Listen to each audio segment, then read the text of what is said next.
Hi guys, I hope everyone's well. We have a birthday in this household today and someone has turned 17. Yeah, it's Bart. So, as you can see, I've got my birthday blazer on, ready to party, and we just need one more thing before we kick off.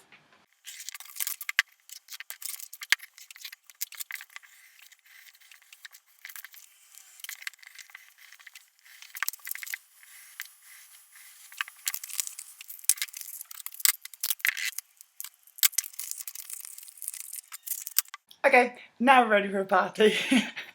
So the artist we're going to be looking at today is a lady called Lucky Jackson. She creates a lot of work using embroidery and loads of different materials and stuff. Usually it's based on portraits, so here's a little preview of her work. With this work, I really like the way that there's the contrast again between the black and white, very simple stitches on the foreground and then the really patterned material in the background. So it's completely up to you guys what you're going to use. The point of these is that it's kind of accessible to everyone. So if you did want to start sewing and you did want to use black embroidery thread and some white material and stitch that onto pattern material, you can do. However, we're probably going to stick with some paper kind of tutorial today so that everyone can have a go. What we're going to need today is very similar to the last tutorial. I'm going to need a piece of paper, I'm going to need my pencil and my rubber, and I've got two pens here, the two same pens that I was using last time for the Van Gogh. So I've got a kind of biro and I've got a thin felt tip. For the background pattern paper, have a little look around the house to see what you've got, but usually wrapping paper works pretty well for this. With this picture, you want it to be as accurate as possible. Really, you are making up the picture with little lines because it was stitching. I did this one last night of my fiance. And he looks a little bit scary. It's a strange angle, but really you're using straight black lines all over the whole thing. One of the best tips I've ever found is that our laptop or your phone can pretty much be a portable light box. So I'm doing Bart for this one because I haven't got a birthday present. All we need to do is turn up the light on my computer really high, turn the blinds down, turn the light off. I can get my picture up, put my paper over the image and actually draw around what I see. You want to draw it super duper light because really we don't want to see this outline. Okay, I just went over it again because I realised you couldn't actually see it very well. So this is going to test your tracing skills. Take your time and try and get it on point. Now the next section we are going to take probably our thicker pen and we are going to go all around this image because on the sewing you can only use straight lines. You can't curve a piece of thread and get it to stay on here without using glue. So we want all this to be really, really straight. So straight lines and going around. When you leave a blank space in between them, your mind or the viewer's eyes kind of fills in the blanks. So don't feel like you have to go around every single one.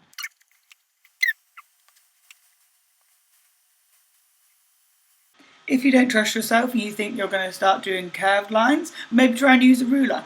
You could take your ruler and try and tell yourself to not do any other lines apart from straight ones.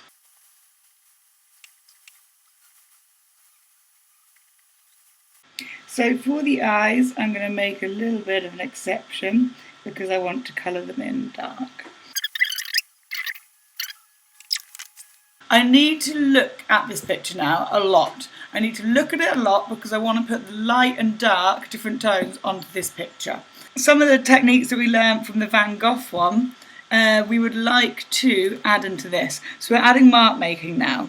Hatching, like before, it's if you do it closer together, it looks a lot darker. If you do the lines further apart, they look a bit lighter.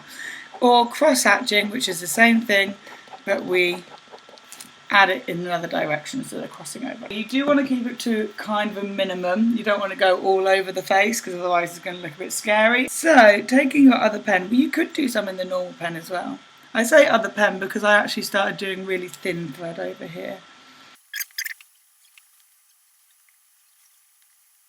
Note that the lines that I'm doing when I'm adding shading are all going the same way. So even if like down here I went diagonally that way.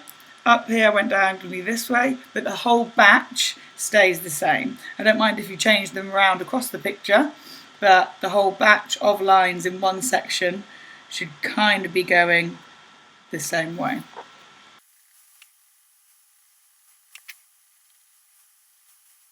So I created this channel when this whole COVID-19 thing came about, mainly for people or students if you were getting bored. There's nothing worse than being bored, sat at home and feeling extremely uninspired.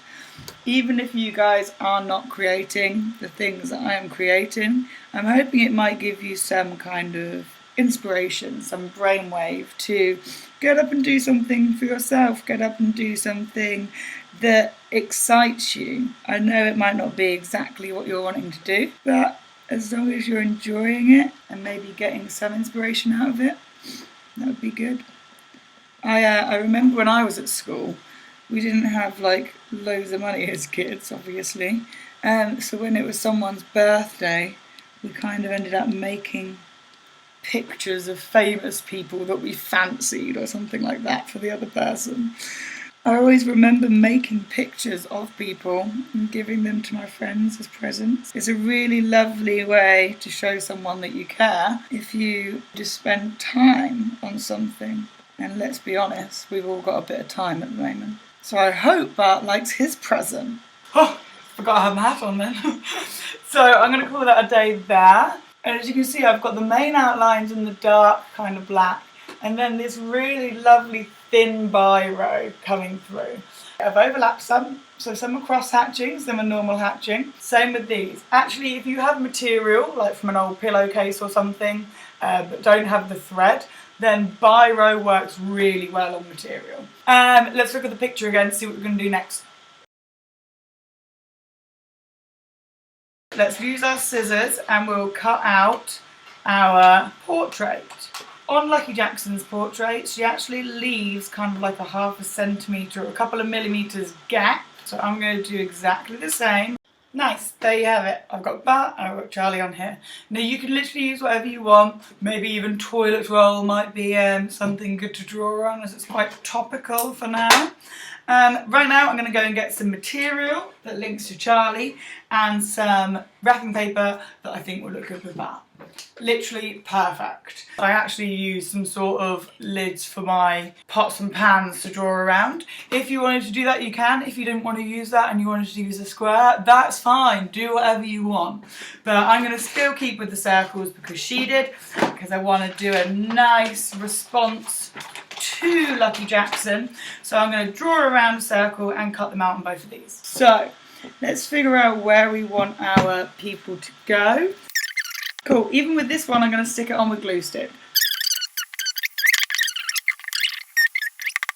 I'm not being funny guys, but if it's someone's birthday, I would be absolutely buzzing if I woke up, got a knock at the door, and someone had left this on my doorstep. Think about it, could you cheer anyone up by making them a piece of artwork this week? Right, last things last, we just want to trim off the edges. I'll just turn it around. Trim off the excess white.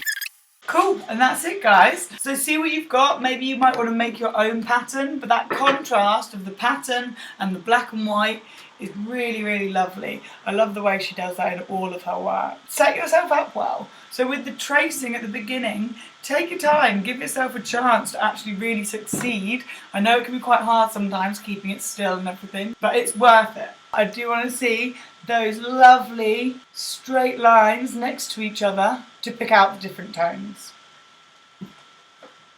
Right, I hope you've enjoyed.